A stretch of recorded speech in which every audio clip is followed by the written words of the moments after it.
ఏపీలో మాజీ మంత్రి విడుదల రజనీకి బిగ్ షాక్ తగిలింది. విడుదల రజనీపై ఏసీబీ కేసు నమోదు చేసింది. 2020 సెప్టెంబర్లో స్టోన్ క్రషర్ యజమానిని బెదిరించారని ఆరోపణలు వచ్చాయి.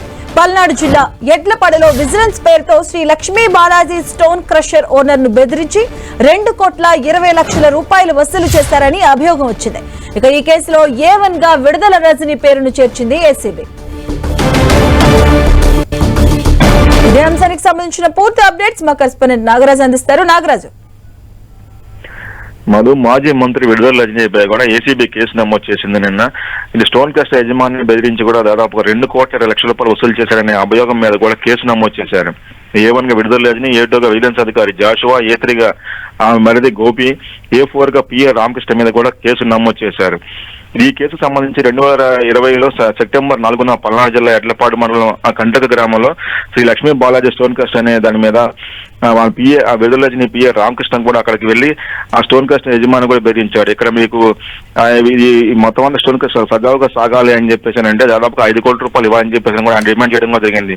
అయితే వీళ్ళందరినీ కూడా అప్పుడు నలపనేని చలపతిరావు, నంబూరు శ్రీనివాసన్ కలిసి కూడా రజనీ కార్యాలయానికి వెళ్లి కూడా వాళ్ళకి కలవాలని అని చెప్పి అప్పుడే ఒక హుకుం అయితే జారీ చేశాడు. అక్కడి నుంచి కూడా వెళ్లి కలవమని చెప్పాడు.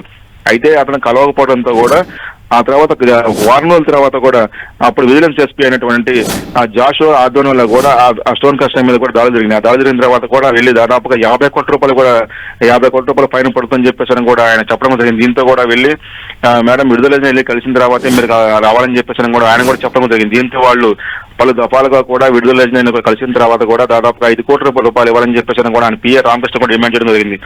దీంతో ఆయన మరిదే గోపితో కూడా ఒకసారి దఫాలుగా అయితే మాత్రం వాళ్ళు చేసిన తర్వాత వాళ్ళు 2,20,00,000 రూపాయలు కూడా ఇవ్వాలని చెప్పేసి కూడా ఫైనల్ గా సెటిల్ చేసుకున్నారు. దాంతో విడుదల రజనీ మరిది ఎవరైతే గోపి ఉన్నారో ఆ గోపికి 2 కోట్ల రూపాయలను, అతను PAకి 10 లక్షల రూపాయలు, అయితే జాషువాకి 10 లక్షల రూపాయలు ఇచ్చారని చెప్పేసి కూడా వాళ్ళు చెప్పడం జరిగింది. నలపనేని చలపతిరావు, నంబూరు శ్రీనివాస్ కూడా కలిసి ఇచ్చామని చెప్పడం జరిగింది. మమ్మల్ని కూడా అనేక తరఫాలుగా కూడా వైసీపీ ప్రభుత్వం హయాంలో మమ్మల్ని వేధించారని చెప్పేసి కూడా చెప్పడం జరిగింది.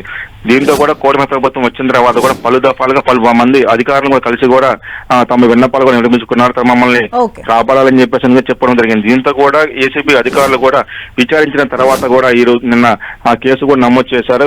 ఇందులో ఏసీబీ చట్టం 7A IPC 384, 120B సెక్షన్ల కింద కూడా కేసు నమోదు చేశారు.